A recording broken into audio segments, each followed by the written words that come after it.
Hey, what's up everyone? Mekkah here, back with some more unit stonks, here to tell you which units you should hold on for dear life to, which units you should sell as soon as possible, which ones you should mint into your NFTs, and which one you should just get onto the crypto chain. Last time we did all the units above this upper thick line over here. We did all the way up to this, and now we're going to continue down here. Somehow I forgot that Joshua was not in Shadows of Valentia, but he was actually in FE8, so we're going to start with him, and then we'll continue with Titania with FE9 and FE10, because both of them have a lot of submissions. And then for the last part, which will be next video, we'll do Shadow Dragon through 3 houses, and that will wrap it up for this month's submissions. I don't know exactly if I'm going to keep doing these because they are a lot of work actually, having to rate every character in every chapter and trying to do it somewhat accurately. So it might be a little bit before I return to this exact same thing again. I want to keep things a little bit fresh, so maybe I'll do something else in between. There's plenty of things I can do.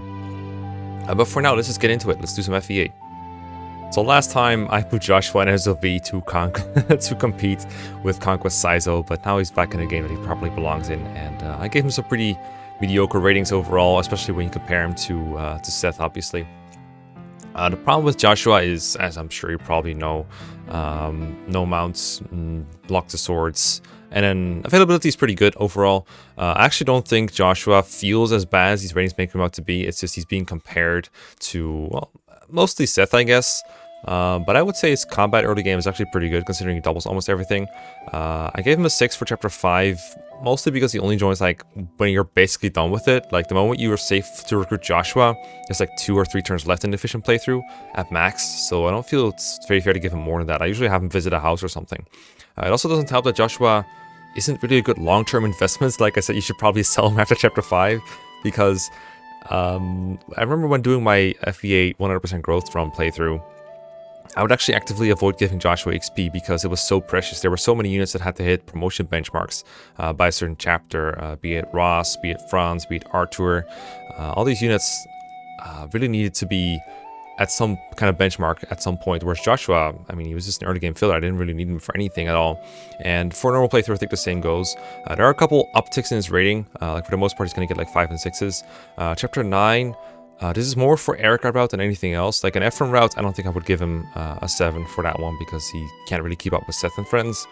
But if you think of chapter 9 of Erica routes, there's that port chapter, you hit to route the whole map. He's actually pretty good there, despite his like lack of movement or lack of lances or anything, because pirates are a pretty common enemy type, and like I said, the map is routes, and he's one of the better units at helping to route the map because his offense is actually pretty good when he gets to the enemy.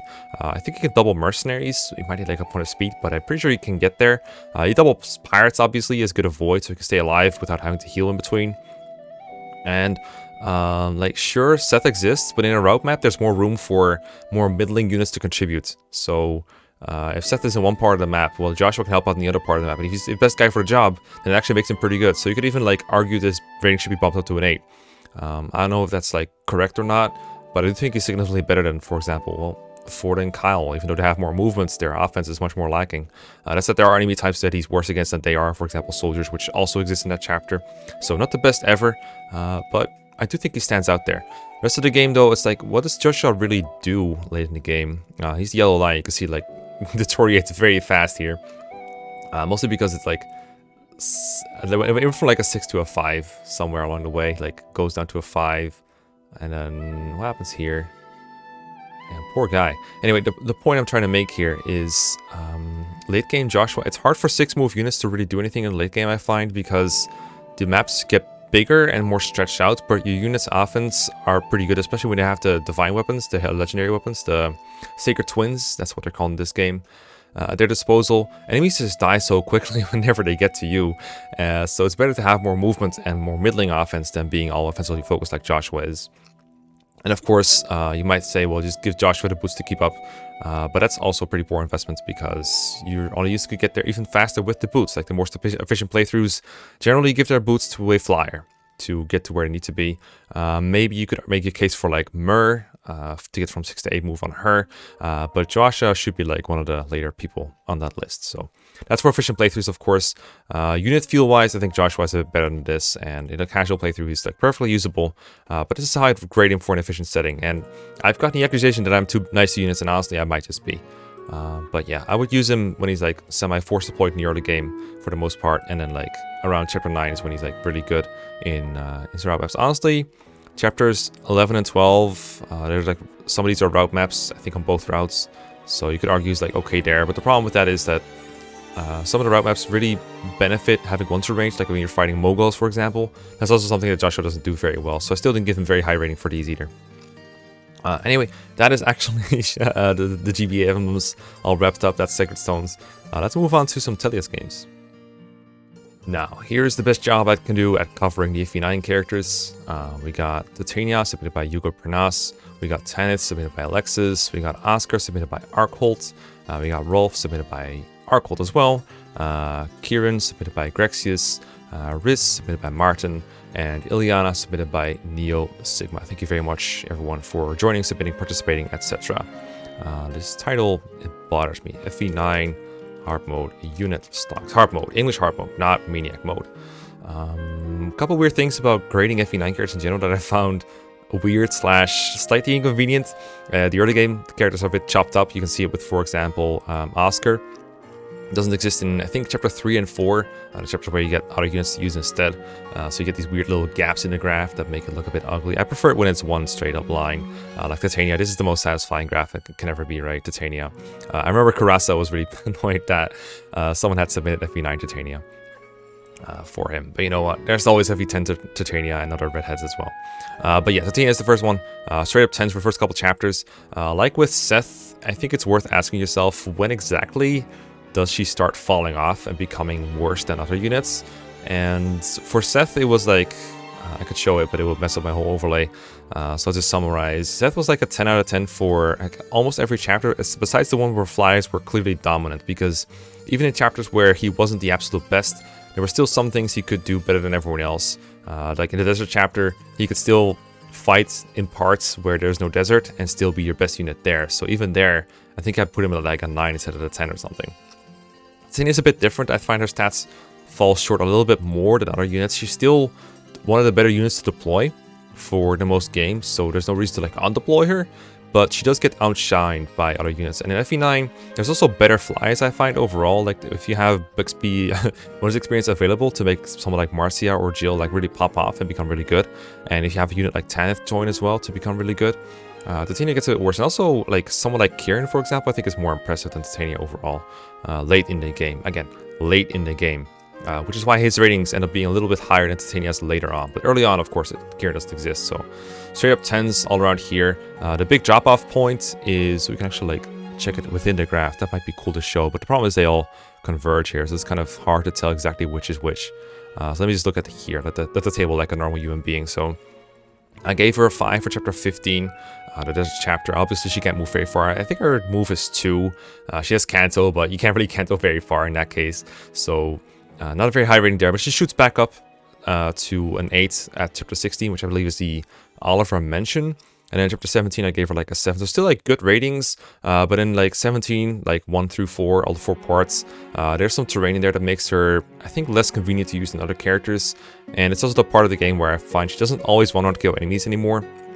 Depends on weapons she's using, of course, but she can't just like hand axe burr go through everything. Like she will actually maybe need a forge or maybe a silver axe or something like that. And then chapter 18 onwards, I think she's still fine.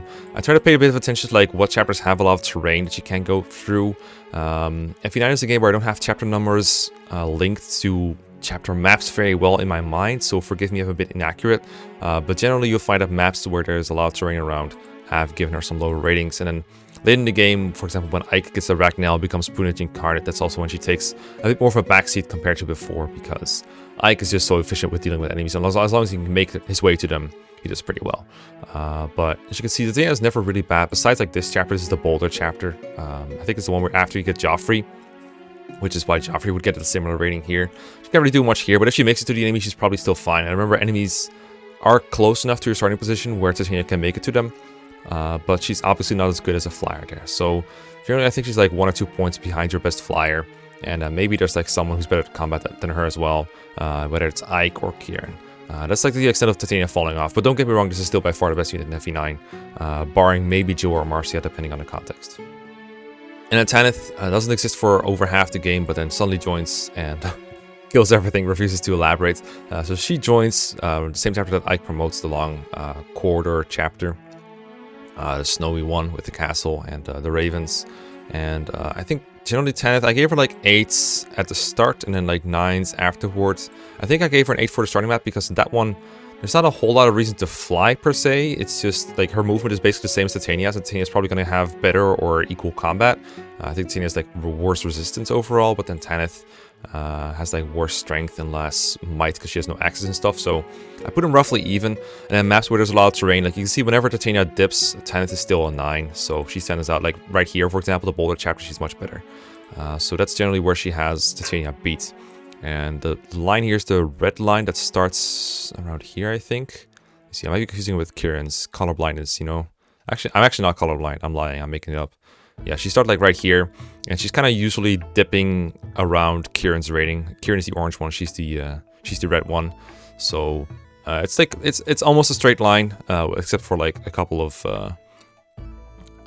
Wait, actually no. It's basically a straight line with like just a straight up increase to a 9. That's about it. that's Tanith's rating. Oscar is a bit of a strange one. There's this kind of it's not a trend that you would know unless you're like deep into LTC communities, but I've caught wind of it. People really hate Christmas calves, or rather, people find that Christmas calves are just not as helpful as they were often said to be. And so there's like people who LTC certain games with Christmas calves in them will be like, oh my god, Franz is so bad, or Kent and Sane are so useless, or Lowen is so bad, or in this case, Oscar is so bad. And you can see here, I never really gave Oscar a bad rating, but I did try to take into account these insights that, like, you know, the fact that Titania does like everything in an efficient context early game, and then once your flyer gets good, they do almost all the work. I think it's fair to criticize a unit like Oscar for that. The other issue with Oscar that's been brought into the spotlight a little bit more is that he doesn't have often reached the benchmarks for one-round KOing. The thing with Oscar is, even if he doesn't do that, I still find him somewhat helpful for these maps, because he's still, like, there might be like a rescue job he does in the early game, like I think in chapter 1, you need him and Titania to combine into a rescue job for Ike to get into season turn 2. Stuff like that. Things he could do regardless of reaching benchmark is still viable. The other part of Oscar is that, I think Rengar put it nicely, sure, Oscar might get RNG screwed, but who else are you investing in the early game? Like, Boyd, not a very efficient unit. You don't really care about him. Ike, you can just backspam him up instead of, you know, trying to invest in him early game, because he's mostly going to be seizing stuff anyway, or he's just not the best way to deal with enemies, or on par with or worse than Oscar. So generally Oscar is going to be one of the better solutions, but generally almost all the combat is done early game by Titania. I gave him his first higher than 7 rating in chapter 10, because I think chapter 10 is a very strange chapter, as you can see by these other ratings in here. It's the stealth chapter, the prison chapter. In that one, you don't really want combat, you just want movements and maybe Kanto. That's about it. So Oscar, one of the better candidates for sure. Like, you probably want either Oscar or Marcia or both. Maybe Letha Mordecai. Everyone else is pretty useless there. And something else I want to bring up that I don't think I brought up previously is promotions, or rather a particular insight I had about promotions. If a unit promotes, they should get a bump up in unit stonks, theoretically, like 1 or 2 points, because they get better, they get stat bonuses, so they should be better. And previously I've brought up that the timing of that is a bit weird, because exactly when you promote impacts your rating in those chapters. And theoretically, if you want to get the most value, you should promote early for these, but then of course you're going to fall off, and that might like hurt your performance later, which you might also want to show in the graph somehow. But this other thing I saw or realized about this is other units promote too. So if everyone is promoting around a certain point in the game, or like let's say a Nightcrest becomes available for the Cavalier units, for example, if everyone is improving from that, then shouldn't everyone stay equal? Like, your relative position in like the ranking of how useful units are shouldn't really change. Of course, not all units promote at the same time, depending on level and availability of promotion items. And also, some units don't promote. So I realized, you know what, promotions should probably count for something. And so I was like, all right, Oscar probably promotes around this time somewhere. Not exactly sure when, but probably around that time somewhere. I do think the fact that Kieran becomes available means that Oscar, like, let's say Oscar is your 3rd best unit or 4th best unit. Let's say 4th best unit, around chapter 10. Kieran joins, is usually better than Oscar right when he joins, or like straight afterwards. So that probably makes Kieran like the 3rd best unit, for example. And that would theoretically bump Oscar down a spot. As well, if you rank him like that. So that's another thing I tried to incorporate a little bit, but couldn't really, because it like coincides with Oscar's promotion. And then, as usual, like dips whenever terrain is involved. I went over this with Titania, so I'm not going to be too elaborate on it. Generally a helpful unit. On par with Titania, I think he has like the exact same ratings for Titania for most chapters, because I think they're almost interchangeable. I think they neither of them one-round KO enemies, and after promotion they both have access to axes. The most powerful axe you probably want Oscar to use is like a forged steel, which you can use at E rank axes. So the rank difference between him and Titania doesn't really matter very much, and they're both probably going to have, you know, hand axes and javelins. So not much of a difference between them. Like Oscar has earth support, sure, but Titania's not really dying anyway. Especially like if she was anywhere near close to dying, you should probably just give her soul, and then that's problem solved. And then we have Rolf, who I think is a really funny case for this kind of thing, because it's one of the few cases where I feel comfortable giving it an actual 1 out of 10. You'll notice my ratings usually floor out at around 1 out of 10, or not 1 out of 10, 3 out of 10. Because I just don't feel comfortable making units like giving these absolute shit ratings. Unless they're like Wendy or Sophia.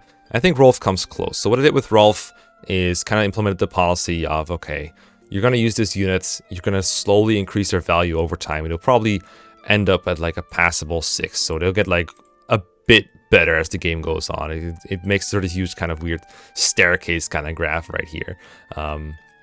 Where they slowly climb up to viability, but never really end up catching up to Oscar or something like Titania. And honestly, if you look at like some late game chapters, I think I'm still being too generous by giving Rolf like a 6 compared to Oscar's 7. But, you know, if you're the kind of person who enjoys using Rolf, then it's probably going to go upwards way faster than this. The whole problem I discussed last time, where he's like a really bad unit for a couple chapters because you're slowing down so much to train him. But then once you've made him into a sniper, you've made him a somewhat viable unit, he's going to be like a 6 or a 7 out of 10.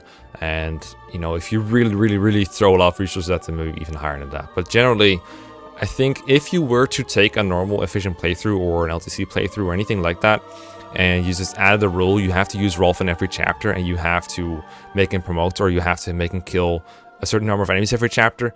I think this is roughly how it would go, which I think is the most fair-ish way to look at it. It's like, okay, if you're forced to incorporate this unit into your playthrough, I think this is how they would go, while still trying to fit all your other benchmarks in, of course, which might not always be possible. So it's going to cost you some turns to use. Like, that's why it doesn't get a passing grade, because it's going to cost you some turns. And next, I got Kieran. I only gave him a 4 for his joining chapter because, sure, he's a multi unit there, but having to, if you were actually trying to use him in that chapter, like not just unlocking a cell, I think that's harder than just not doing that, like making him hide and stuff. So I think he's probably bad there. I might be unfamiliar with some strategies that incorporate actually using him to like rescue dropping people around, but I think generally it's harder to not get spotted if you just... I mean, I'm just going for the double negative here, but it's harder to get full stealth Bexp or full turn Bexp or get a low turn kind of whatever if you're trying to incorporate Kieran, I think. So that's why I gave him a 4. Everything after that, like from what I know about Kieran, like off the top of my head, because I know a couple people are talking about this, if you're playing like 0% growth, Kieran with a promotion basically matches base Titania. They're the same unit. But Kieran and Titania both obviously get levels of growth, so it's not quite a one-to-one comparison.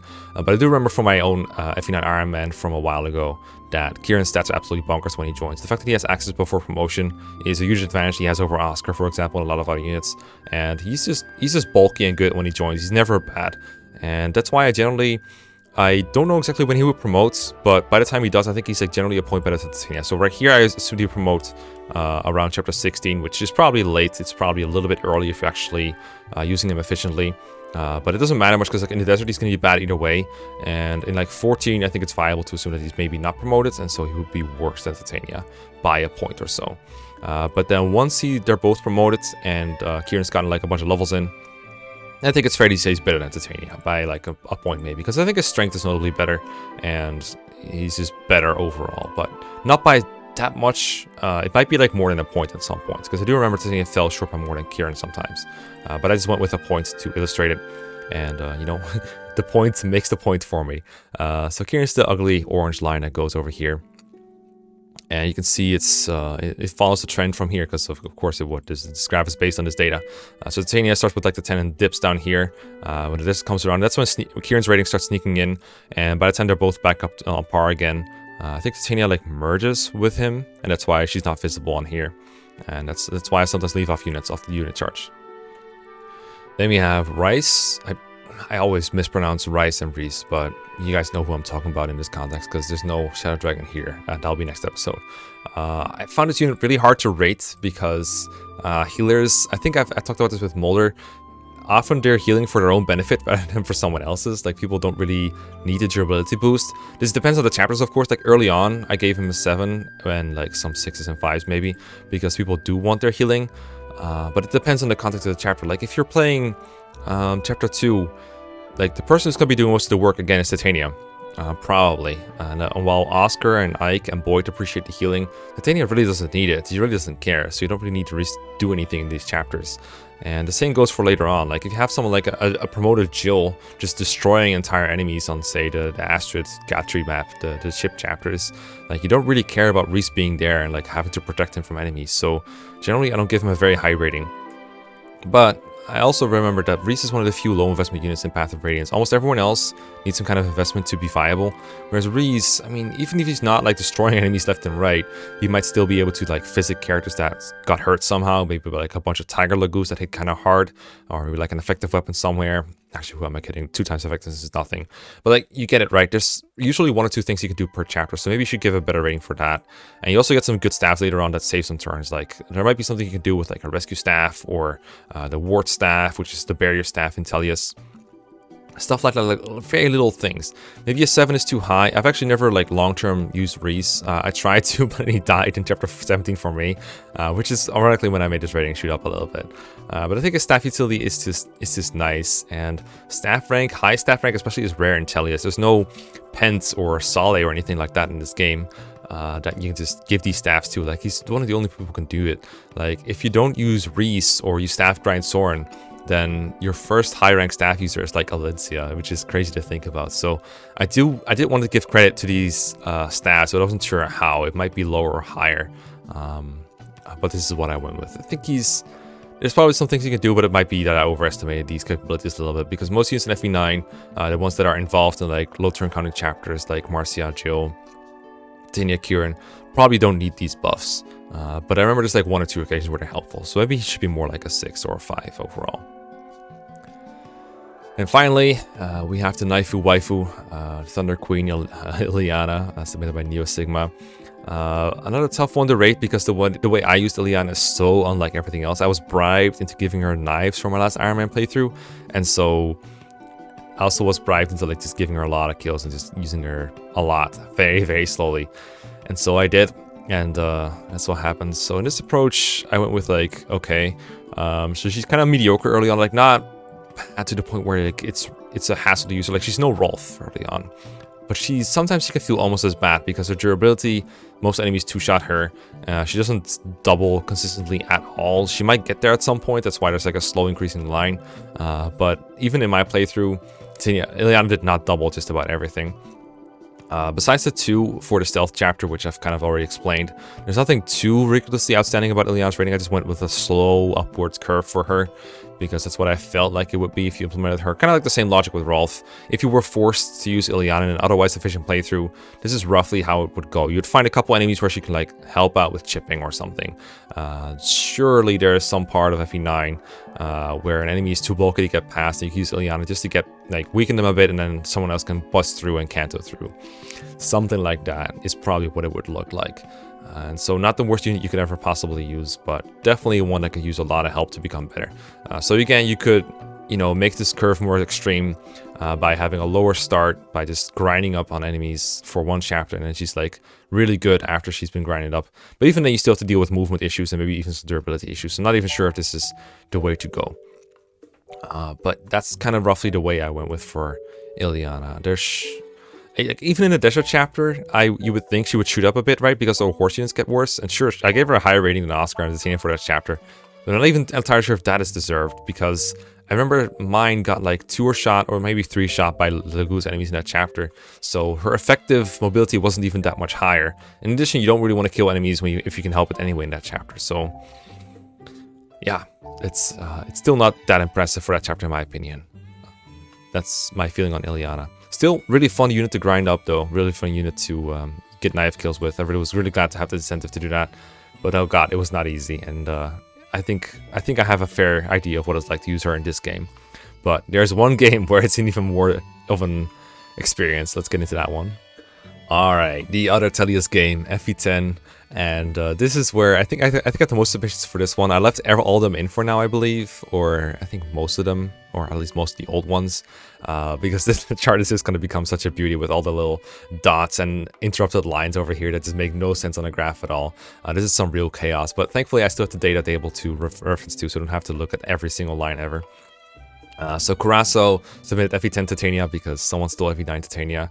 Pipler submitted Soren. Potato submitted Liliana, too soon, rest in peace. Letter Shield Mercenary, whose name was too long for this cell and I didn't want it to become super long, so I had to abbreviate your name, I'm sorry. Submitted Nephenee, too soon. And Grexius submitted Edward. Okay, so it's first of all, lots more Grill Mercenaries than last time.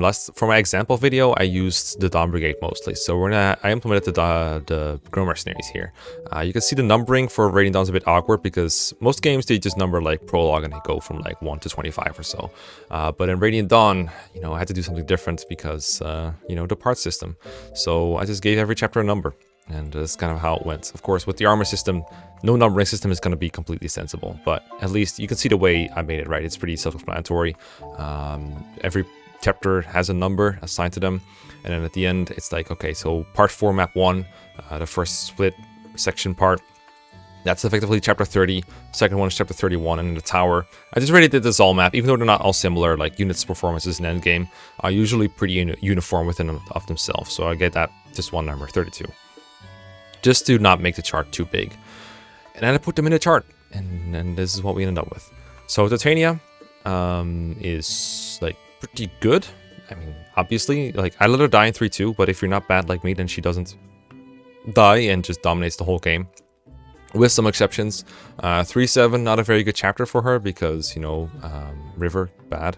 3-4, I still gave her a 7 because even though a lot of that map is cliffs, you can still get around to like almost the most important part and help out there, but it is one of our worst chapters. You could argue it should be like a 6 instead. Sure, I'll give it a 6, I guess. But she's still available to help for like a good part of it. Kind of like how Seth is still helpful in the desert. There's still like a portion of the map that Titania can help you clear, and she's still one of the more mobile units for that part of the map, so I think it's fine. Everything else though, one of your better units, not immediately super great, but because your options in the beginning are so limited, it doesn't really change her all that much anyway. Sure, she is impeded by some problems, like not being able to double in 3 Prologue and 3-1, but, who is doubling? People who don't have a mount, so she still end up having a niche by like rescue dropping people, getting ahead of the curve, killing enemies, weakening them, setting them up for other people. Like you need to work together in these maps anyway, so there's room for units to contribute both with the mounts and with better offense with no mounts. They work well together. You kind of need both, so she's still one of the better units there for sure. And then kind of worse-ish in 3-2 and 3-3 because honestly, this is just Har's impact. Like the impact of Har joining just bops her down a bit because before she's clearly one of the better units, and then there's a unit that clearly above her right here. So like I said before, the 10 is for the best unit, and then everything below is kind of ranked accordingly. So that's why she's not a perfect 10. Nothing else really stands out. I think Titania like really benefits the most from the portions of the game that are route, or effectively route, and just where you just go 1 to range, 4 to 10x, go burr. And I think you can probably see that in the graph as well. She's the orange line. It's really interrupted all over the place, but she's like right here. I think this might be roughly where it's at. Hello, Google Sheets. Can I have your attention, please? Okay, it's not working out too well. But you can see her line shoot straight up here, which I think is like, this is probably 3-7. Yeah, there you go. This is probably 3-7, 23. Yeah, that checks out. And it shoots right up here from a 3-7 to 3-8, which is a 9. And it just stays at the high point. So that's where her stonks go. So if you're buying Titania stonks, I guess you'd have to do it here and then sell them here. Or maybe here if you're wanting to hold on for a little longer. That's how I see her. And then Soren, well, he's always lost in his books, so he probably keeps track of this stuff very religiously. I had a weird time with Soren because I didn't have any healers. I was bribed to kill them off for the Grill Mercenaries, so I kind of made Soren into one by like 3-5 by crowning him. I think normally that's like how Soren would work in efficient play too, is like whenever he gets a crown, he gets a lot better, assuming he like stat cap rams and everything. Like he's like your strong staff user because your regular ones aren't very good at it. And so I think efficient blades, what they do is like they give Soren like a staff to equip and actually like staff bonk people while holding discipline to get a staff rank up. Like you actually staff bonk people to get access to the rescue staff primarily. I think that's super funny. But I don't think Soren is super impressive. I mean, we all familiar with how badly nerfed mages are in Radiant Dawn, especially like Path of Radiance, they were already like kind of nerfed, and then Radiant Dawn made it like a whole new level of worse. With generals being like both faster and higher res, enemy defense revs gaps generally not being that big, their stats being bad all around, like just having like one good stat maybe and everything else is kind of Tomes being notoriously weaker and more expensive to make and forge. Everything about mages and Telius is just kind of and so Soren's ratings just kind of reflect that. I don't have a lot to say to them. I did give him pretty high rating for endgame because I think that's where both the most staff utility is at, and it's also I think where you can get the most out of, you know, having trained an actual mage. Like if someone say comes into the tower with a blessed meteor, that's pretty helpful to have around. Restore staff pretty good in part 4. So stuff like that is why I have him higher in part 4 and in part 3. But in part 3, I don't think he's super impressive. He's like the kind of Scion-like line, so he's like around here. He never really bounces very far up. It's kind of sad in a way that the FE10 chart doesn't really let you see a whole flow of a unit's performance. It just kind of has interrupted bits. So if anything, maybe it would have been better if I made a separate chart for every part, kind of like I did for the character guide. I might do that next time. I just came up with that idea. That might honestly look better, but I do enjoy this mess too, don't get me wrong. But I think its comedy has been shown and has been served. We can get to a more clean looking chart now. Alright, Nephenee, interesting case. We're gonna get into this with Edward as well, but Nephenee is the weird case where she's like one of the very few units available for a portion of the game. Nephenee is like also a reddish line, like red-orangish, and she should be around like 15 or so. So it's like here, like so, like this little dot, for example, this is a Nephenee. And this is Titania. This is more Nephenee over here. So when your very few units are around, technically, if you went according with my system, and I just kind of went along with the rules of that, if you're the best unit, you get a 10. If you're the second best unit, you get like a 9, roughly speaking, like depending on how big the gap is between them. Nephenee's one of the 3 units in her joining chapter, along with Braum and Heather, and I mean, it's actually arguable whether she's the best or not. I think Braum is better because I think the bulk is more useful than her circumstantially better offense. But you could make an argument that she's like close to him. So I gave her a 9, even though you could argue that she's not exactly a 9 out of 10. Like people usually are annoyed by how inaccurate and slow Nephenee is because she's being weighed down by that steel great lance. That's the only weapon she can use for that chapter, basically. Besides maybe a javelin, which just makes her very weak. So she doesn't seem like a good unit. But by the lack of competition, she looks pretty good. She's like a monopoly, if you will, or almost a monopoly on unit utility. That gives her a high rating. Now, you could say like all units in the chapter are bad, so this should be a 9, but if you subscribe to the idea that unit utility is relative and not absolute, which I think for a lot of context is generally a good way to look at it. If you look at other chapters, like look at FE6 chapter 1, Marcus gets a 10, even though he can't even one-on enemies without the Silver Lance.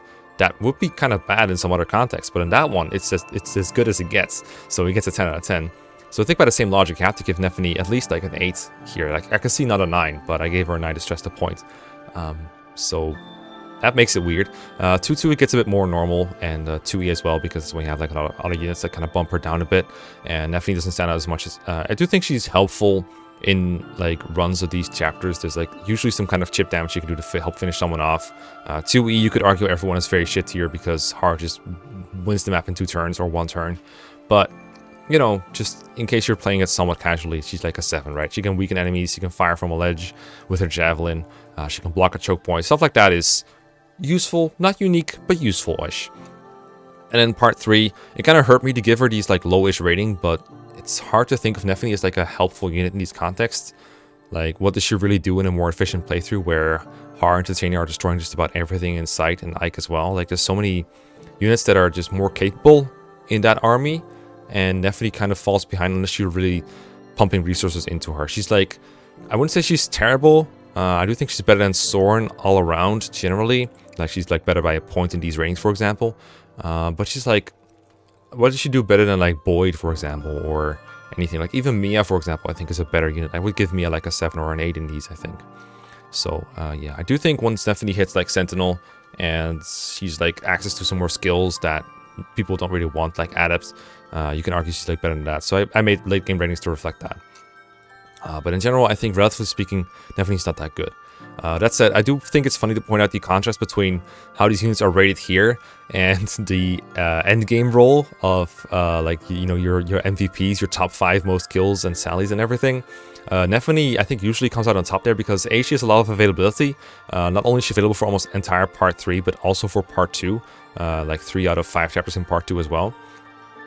So Nephenee usually ends up getting a lot of kills, because if you're using her for the entire game, then, well, first of all, she's around a lot, so she has a lot of opportunities to get kills, but also, to make her good, you have to give her a lot of kills, where someone like her can get by without a lot of kills. So I think there's a lot of top 10s or top 5s with Nephenee in it just by virtue of that. I think the next character is going to be emblematic of that as well. Last up I have Edward, who I think is a perfect submission because of something that I like to call the Edward Brown, which is what I just demonstrated with Nephenee, the part where she's like one of the 3 units available in her joining chapter. Edward is the exact same thing, but he's the best unit. He's the best unit for 1 chapter, and that's 1 prologue. He's better than Mekkah, and he's better than Leonardo, and that's it. That's the only competition he has, so he's an automatic 10. So if you're investing into Edward, like, I can't make analogies more perfect than this. If you invest into Edward at that point, you're going to be investing at a loss. Like, you should sell, like, just buy and sell him instantly when you think about it. Like, just pick him up and use him for 1p only. Because after that, there's going to be a unit joining almost every map that is better than him. 1-1, Nolan joins, he's better than Edward. But he's still good. Like, you can't really do 1-1 with just Nolan, so you probably got to use Edward for at least a little bit. 1-2, Laura, not much of competition, to be fair. Is 1-2 Laura? I think he actually is. Okay, so that's like Soth then. So maybe it should be more like this then. I think this would be more fair then. Edward is the yellow line. He's like one of the yellow lines over here. I think this is it. He's like a steep decline, right? So again, Nolan joins, Soth joins, 1-3. I mean, no one really joins, but Soth is pretty good still. I guess you could argue it should be more like this then. 1-4, Meg joins, I guess. Not really. I guess this would be the same.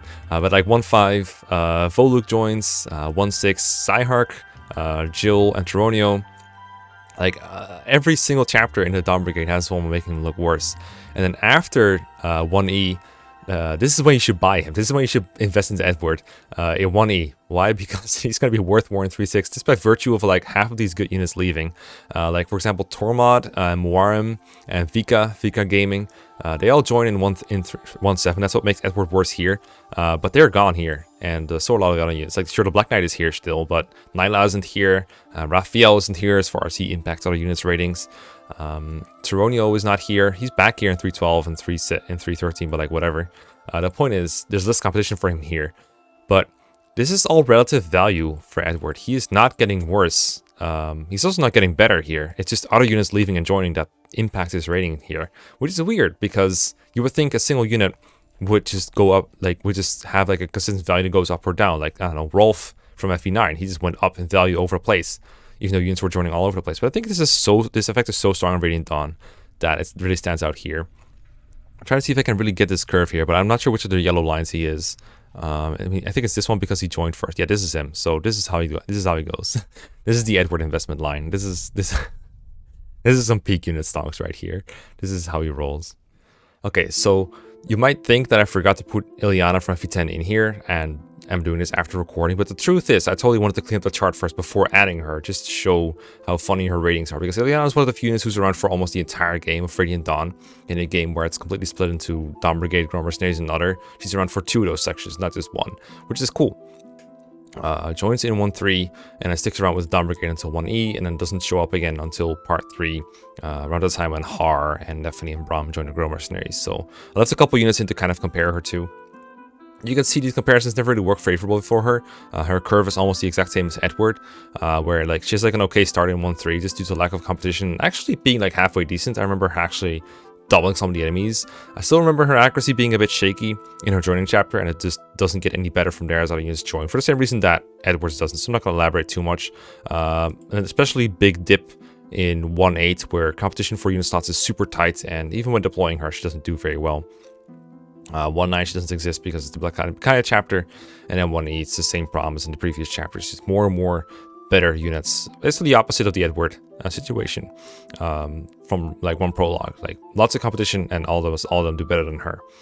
And then 3-2, same problem, different army. Just I gave her like a 3 for every single part 3 map because having actually used Liliana now and realizing just how much she suffers from being around and like facing crit rates for everything and all that other stuff, she does not do very well in that part. Despite the 1-2 range, she's just... It's so strange how a unit that's around for like the entire game can be underleveled, but Liliana demonstrates it. And also just the fact that they, you know, Tellius mages have been nerfed. It was a hit job by someone. I don't know who did it, but it was a hit job by someone. You can barely see her curve because it like gets interrupted all the time, but she's like right here at the 2 for like 20. That would be around part 3. Should have a 3. I'm not sure why she's showing up as a 2 because it should be a 3. But there you have it. She's down pretty low. Low curve. Definitely, I don't know if I would even say invest in Liliana early on. I would just say leave it as it is. It's a downward slope from here. Let other people pick up the loss here. Okay, I've been babbling about these songs for roughly 40 minutes minus breaks. I'm going to be doing the last part with the DS and 3DS emblems and 3 houses in the next part. Thank you for joining, listening, watching, and having a good time with this. I'm glad other people are as much of a nerd with this kind of stuff as I am. And I'll see you next time. Thanks for watching, and peace.